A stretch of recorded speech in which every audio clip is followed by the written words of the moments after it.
Hey guys, কেমন আছো? আশা করি ভালো আছো। আবারও নিয়ে চলে এলাম নতুন একটা ভিডিও। ভালো লাগলে লাইক কমেন্ট করবেন আর সব বন্ধুদের কাছে ভিডিওটা পুরোপুরি শেয়ার করে দেবেন। আর পুরোপুরি ভিডিওটা দেখবেন, টেনে টেনে দেখবেন না, তাহলে কিছুই বুঝতে পারবেন না। যাই হোক, এখানে আমি মাগুর মাছ নিয়ে এসেছি, দেখতেই পাচ্ছ বড় বড় যে মাগুরগুলো হয় সেইগুলো নিয়ে এসেছি। এবার এইগুলো দিয়ে আমি এখন মাগুর মাছটাকে সর্ষে বাটা দিয়ে রান্না করা হবে। এখন মাগুর মাছটা ভালো করে কেটে নেওয়া হয়েছে। কেটে নিয়ে অবশ্য মাগুর মাছে খুব নাল নাল ছিল। অবশ্য তার আগে আমি লবণ দিয়ে ভালো করে ধুয়ে নিয়েছি, খুব চটকে চটকে ধুয়ে নিয়েছি। নিয়ে এখন আমি ভালো করে ধুয়ে নিয়েছি, নিয়ে এখন লবণ আর হলুদটাকে ভালো করে মাখাতে হবে। যাই হোক, তাও মাছটা অনেকটা ছিলিপ আছে।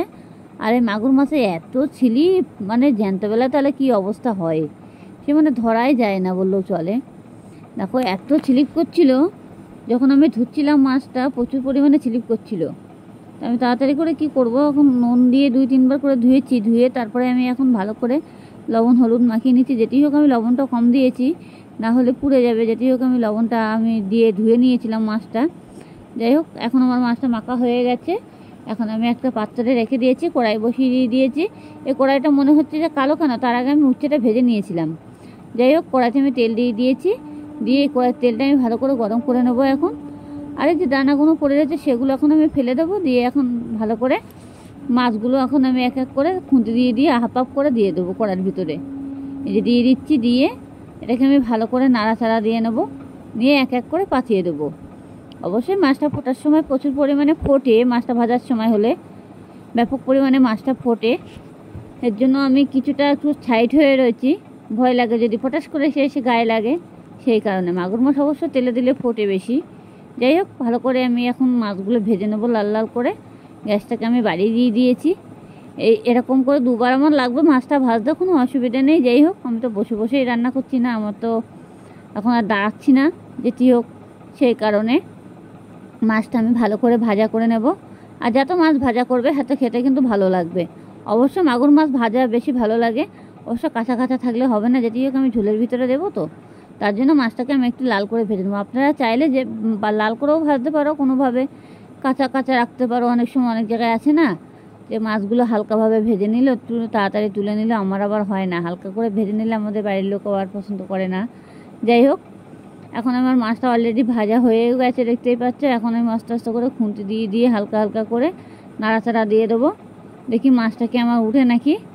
এইভাবে আমি নাড়াচাড়া দেবো। দেখলাম না মাছটা উঠে যাচ্ছে। এরকম মাছের পেটে যে ডিমগুলো হয় না, পুরো ছড়ানো ছড়ানো ডিম, এই যে ডিমগুলো দেখতেই পাচ্ছ, এই যে খুঁটি দিয়ে দিয়ে কেটে দিচ্ছি। এখন আমি এই ডিমটাকে ফেলে দেবো। আমার আবার এই ডিম পছন্দ হয় না, মাছের পেটে কেমন যেন ছড়ানো ছড়ানো মতন ডিম বেরোয়। দেখ, মাছটা আমার অলরেডি ভাজা হয়ে গেছে। মাছটাকে আমি এক এক করে উল্টে দেবো। এই যে মাছ এমনিই হয়ে গেছে। অবশ্য কড়াই যত গরম করবে তত মাছটাও ভালো লাগবে আর কি, খেতেও ভালো লাগবে, লাল লাল হয়ে যাবে ভাজা। আমার মাছটা এমনি লাল লালও হয়ে গেছে ভাজা। আমি এক এক করে খুঁটি দিয়ে দিয়ে তুলে দিচ্ছি, উল্টে দিচ্ছি।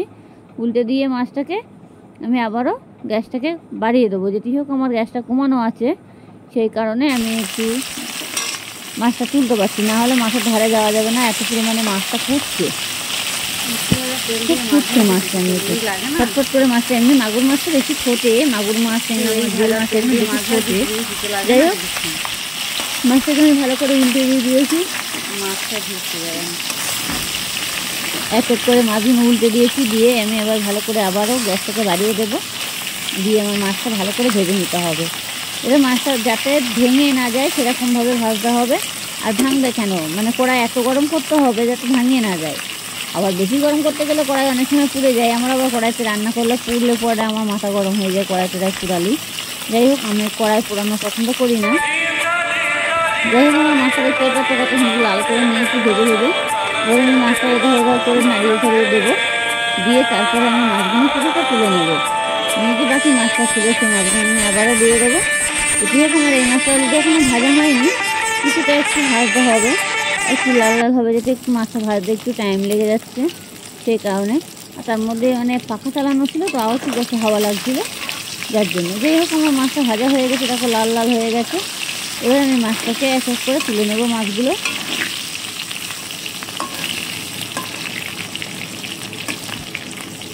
মাছগুলো আমি একটা পাত্রে তুলে নেব। দেখি, আর বাকি যে মাছগুলো ছিল সেটাও আমি আবার ভাজা বসাবো। মাছগুলো আমি এখন তুলে নিচ্ছি। দেখো থালাটা সাইড দিয়ে তুলে নিতে হবে, তেলটা যাতে গায়ে না লাগে সেরকমভাবে তুলতে হবে। এই যে গায়ে লাগলে আবার গরম তেল অনেক সময় ঠসকা ফসকা পড়ে যাবে। কয়েকটি আমার তেল আছে অবশ্য। এবার খুন্তি দিয়ে কড়ার সাইডগুলো একটু কেখে নিতে হবে যাতে আবার মাছগুলো দিলে লেগে না যায়, এরকম জন্য।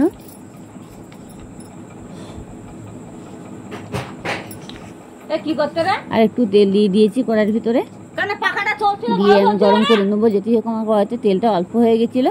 বাকি যে মাছগুলো ছিল সেই মাছগুলো আমি আবারও দিয়ে দেবো। এই যে ঢেলে দিয়েছি, দিয়ে আবারও এরকমভাবে নাড়াচাড়া দিয়ে নেব। নিয়ে মাছগুলো ভালো এধার ওধার করে উল্টো পাল্টে দিয়ে এখন আমি মাছগুলো পাঠিয়ে দেবো। হাত দেওয়ার কোনো প্রয়োজন নেই, খুন্তি দিয়ে আপনারা দিতে পারো। যদি মনে করবে না আমি এক এক করে হাত দিয়ে মাছ দেবো, দিতে পারো, অসুবিধা নেই। হাত দিয়ে মাছ দিলে কী হবে, অনেক সময় দেখা যাচ্ছে যে তেলটা ছিটকে লেগে যাওয়ার সম্ভাবনা থাকে। এর জন্য আমি হাত দিয়ে আর মাছ দিই না, আমি খুন্তি দিয়েই মাছ দিই। দেখো আমার মাছগুলো পুরোপুরি পাঠিয়ে দিয়েছি। মাছের টেস্টটাই লাগবে আলাদা। যেটি হোক মাছটা ভালো করে ভাজতে হবে, তাহলে মাছের টেস্টই আলাদা লাগবে। অনেক সময় মাছের ভালো করে না ভাজলে পরে আস্তে আস্তে গন্ধ বেরোবে, তখন কিন্তু সমস্যা হয়ে যাবে খাওয়ার সময়। যাই হোক আমার কোনো মাছের কোনো গন্ধ বেরোবে না। আমি তার আগে ভালো করে তো ধুয়েই নিয়েছি, আপনার তো দেখানো হয়েছে। যেটি হোক আপনাদেরকে এবার আমি মাছটাকে ভালো করে ভেজে নিয়ে তুলে নেব। নিয়ে আমি যে কিছু মশলা করেছি সেই মশলাটা আমি দিয়ে দেবো। যাই হোক তার আগে আমি টমেটো সবগুলো কেটে নেবো, গুছিয়ে নেব। মাছ ভাজতে ভাজতে সব কিছু কাটাকুটা হয়ে যাবে। আমার অবশ্য মাছ ভাজতে ভাজতে কাটাকুটা কমপ্লিট হয়ে যায়, কোনো অসুবিধা থাকে না। যেটি হোক তার জন্য দেখো আমার মাছটা পুরো উল্টে দিয়ে দিয়েছি। এবার মাছটাকে আমি পুরোটাই তুলে নেবো। মাছটা আমার অলরেডি হয়ে গেছে, কত সুন্দর কালার চলে এসেছে মাছের। মাছ সবসময় যত ভাজবে তত বেশি ভালো লাগে খেতে, বলে না? মাছগুলি ছিটে, মাছগুলি মিটে আর মাংসগুলি হয় ছিটে। মাংস অনেক সময় ধোয়া যায় না বেশি, কিন্তু মাংস না ধুয়েও খাওয়া যায় না। যেটি হোক মাছটা তো আরও বেশি ভালো করেই ধুতে হবে, সেটাই তো জানো ভালোভাবে। যাই হোক আমার মাছগুলো তোলা হয়ে গেছে। এবার আমি কড়াইতে দেবো কালো জিরে ফোড়ন। এই যে কালো জিরে ফোড়ন দিয়ে দিয়েছি। এবারে আমি দেবো সর্ষে বাটা আর কাঁচা লঙ্কা। আমি বেটে রেখে দিয়েছিলাম মিক্সচারে করে। আপনারা শিলনোড়া পাইলে বাটতে পারেন, না হলে মিক্সচার থাকলে মিক্সচারে বাটতে পারেন, কোনো অসুবিধা নেই। যেটি হোক আমি এখন টমেটোগুলো দিয়ে দিচ্ছি। টমেটোগুলো দিয়ে এটাকে আমি ভালো করে নাড়াচাড়া দেবো। এখন টমেটোগুলো দিয়ে দিলাম। এর মধ্যে আর কিছুই কোনো মশলা বেশি কিছু দেবো না অবশ্য। যেটি হোক এটা আমি সর্ষে বাটা করে রান্না করবো, ধনে পাতা সর্ষে বাটা দিয়ে। খেতে কিন্তু সেই স্বাদ হবে। কিন্তু দেখেই মনে হচ্ছে এত ভালো লাগে সর্ষে বাটা দিয়ে, কিন্তু আমাদের বাড়িতে কি সর্ষে বাটা খেতে পারে না। অবশ্য অনেক সময় পেটের প্রবলেম হয়। আর সত্যি কথা, সর্ষে বাটা খেলে পরে অনেক সময় পেটটার মধ্যে কেমন গুড়গুড় করে। সবসময় আমরা সর্ষে বাটা খেতে পারি না। যাই হোক লবণ দিয়ে দিয়েছি। লবণ দিয়ে টমেটোগুলো আমি একদম পুরো ঘ্যাট বানাবো, মানে গালিয়ে দেবো। গালিয়ে দিয়ে টমেটোগুলোকে এখন হলুদ দিয়ে দিয়েছি। এবার আমি একটু হালকা জিরে গুঁড়ো দেবো। যেটি হোক এটা মাছ আছে, তেলের উপরে দিয়ে জিরে গুঁড়ো দিয়ে দেবো। জিরে গুঁড়োটা দিয়ে এটাকে ভালো করে নাড়াচাড়া দিতে হবে যাতে পুড়ে না যায়। আর আমি অবশ্যই গ্যাসটাকে ছোটো করে একটু হালকা ফোঁটা চিনি দিয়ে দিয়েছি। চিনিটা দিলে তরকারির টেস্টটা বেশি পাওয়া যায়। যাই হোক এটাকে আমি ভালো করে ভেজে নেব। একটু খুন্তি দিয়ে ভালো করে টমেটোগুলো ঘেটে দেবো, দিয়ে পুরোটাই ভেজে নেব। দেখতেই পাচ্ছ টমেটোগুলো অলরেডি গলেও গেছে, আর একটু হবে, আর একটু হলে পরে হয়ে যাবে আমার ভাজা। এই যে কত সুন্দরভাবে ভেজে নিলাম, তাড়াতাড়ি করে হয়ে গেল। এখন আমি যেটা নিয়েছি সেটা এখন দিয়ে দেবো। এবার বাটা করা রয়েছে সর্ষে বাটা আর কাঁচা লঙ্কা একসঙ্গে আমি মিক্সারে বেটে নিয়েছি, সেটা আমি তরকারির ভিতরে দিয়ে দেবো। তার আগে একটু হালকাভাবে ভালোভাবে ভেজে নিতে হবে মশলাটা। যেটি হোক আমি জিরের গুঁড়ো আর হলুদ আর লবণ দিয়ে দিয়েছি। আমার অবশ্য তেলের ভিতরে দিলে তরকারির কালারটা বেশি ফোটে আর খেতেও কিন্তু ভালো লাগে। সবসময় মাথায় রাখবে এই জিনিসটা, যে মানে তরকারিতে তেলের ওপরে দেওয়ার সময় সব মশলা যদি তেলের ওপর দিয়ে কষাই করা হয় তাহলে কিন্তু খেতে খুবই দারুণ লাগে। যেটি হোক আমার সর্ষে বাটা ছিল, এই যে সর্ষেটা আমি সর্ষের ভিতরে একটু জল দিয়ে এবার আমি জলটা ঢেলে দেবো। ঢেলে দিয়ে কিছুক্ষণ ফুটাবো। এই যে ঢেলে দিলাম, ঢেলে দিয়ে দিয়েছি। দিয়ে ঢালা হয়ে গেল। আমি এবার জল দিয়ে দেবো। আমি বাটিটা ধুয়ে দিচ্ছি, যেটি হোক বাটিটার ভিতরে আছে অনেকটা লেগে আছে, মেশিনের মধ্যে মানে চাকার ভিতরে জড়িয়ে আছে শস্যগুলো, তার জন্য আমি বাটিটা বারবার ধুয়ে দিচ্ছি। এবার দেখো, এবার এইগুলো আমি দিয়ে দিচ্ছি, দেওয়া হয়ে গেল। এবার একটু জল দিয়ে দেবো, নিয়ম মতো জল দিতে হবে, যাতে আবার বেশি ভরপুরে ঝোল না হয়, ঝোল হয়ে গেলে ভালো লাগবে না খেতে।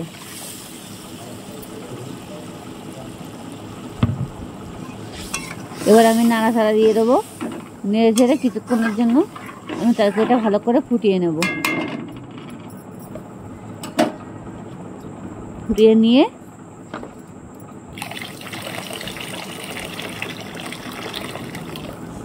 ঝোল আর দেবো না, যেটুকু দেওয়া দিয়ে দিচ্ছি। তাই সেটা না ফোটা পর্যন্ত আমার মাছটা দেওয়া যাবে না। তাই সেটা ফুটে উঠলে মাছটা আমি দিয়ে দেবো, কোনো অসুবিধা থাকবে না, আর তাড়াতাড়ি আমার ঝোলটাও হয়ে যাবে। মাছের ঝোল ভাত করতে কতক্ষণ লাগে? অবশ্য বেশি টাইম লাগে না, কিন্তু মাগুর মাছ এইভাবে রান্না করলে পরে এত টেস্টি হয় খেতে, একবার খেলে আপনারা না খেলে বুঝতে পারবেন না। ঘরে বসে পারলে এই রেসিপিটা একবার চেষ্টা করে দেখুন, তাহলে বুঝতে পারবেন যে এরকম কীরকম খেতে লাগছে। যাই হোক, আমি এখন ধনে পাতাটা পুরো কুচি করে রেখে দেবো। কিছু ধনে পাতা আমি কুচি করে রেখে দিয়েছি। এখন আমি এই তরকারিটা ভালো করে ফুটিয়ে নেব। তরকারিটা অলরেডি এখনও ফুটে উঠেনি। এবার দেখো তরকারিটা পুরো ফুটে গেছে। এবার যে আমার মাছ ভাজা ছিল সেই মাছগুলো আমি ঝোলের ভিতরে দিয়ে দিচ্ছি। ঝোলের ভিতরে দিয়ে দিলাম, দিয়ে এটাকে আমি ভালো করে নাড়াচাড়া দেবো। এখন নেড়ে চেড়ে আমি আবারও কিছুক্ষণ ফুটাবো। তরকারি এত সুন্দর কালার হয়েছে, আর খেতেও কিন্তু খুবই স্বাদ হয়। আর এই মাগুর মাছ দিয়ে সর্ষে বাটা করলে পরে কাঁচা লঙ্কা দিয়ে এত টেস্টি হয়, একবার খেলে পরে পরেক্ষণ আবার খেতে ইচ্ছা করবে। যাই হোক, মাছগুলো দিয়ে এখন আমি এই ধনে পাতাটা কেটে রেখেছি, এই দেখতেই পাচ্ছ ধনে পাতাটা আমি এখন এই ঝোলের মধ্যে দিয়ে দেবো এক এক করে ধনে পাতাগুলো। এই যে আমি দিয়ে দিচ্ছি ধনে পাতা, দেখতেই পাচ্ছ।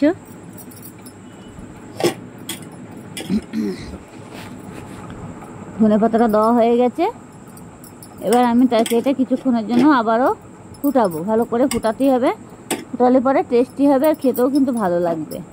অতি অবশ্যই মানে নামিয়ে দেবেন না। আর কি বলো তো, তরকারিতে ধনে পাতা দিয়ে নামানো যাবে না, আমি তো নামাই না, কিছুক্ষণ একটু ফুটাতে হয়, ফুটালে তাহলে খেতে ভালো লাগে। যাই হোক, এটাকে আমি এখন ঢেকে দিয়েছি। এই যে আমি চলো কিছুক্ষণ পরে আবারও ফিরে আসছি। দেখতেই পাচ্ছ আমার তরকারিটা অলরেডি হয়ে গেছে। আমি গ্যাসটা পুরোপুরি বন্ধ করে দিয়েছি, আর কিন্তু ঝোলটাও পুরো সেরকম মিডিয়ামভাবে রয়ে গেছে, বেশি ঝোল না আবার বেশি শুকনোও না। মানে এরকমভাবে ঘরে বসে এই রেসিপিটা একবার চেষ্টা করে দেখুন, খেতে কিন্তু খুবই স্বাদ হয়। আর এত স্বাদ হবে সে বলার মতো না, মানে খুবই টেস্টি হবে। তরকারিতে এক ফোঁটা তরকারিতে পুরোপুরি ভাত খাওয়া হয়ে যাবে। দেখতেই পাচ্ছ মাগুর মাছ দিয়ে সর্ষে বাটা, খেতেও খুব দারুণ লাগবে।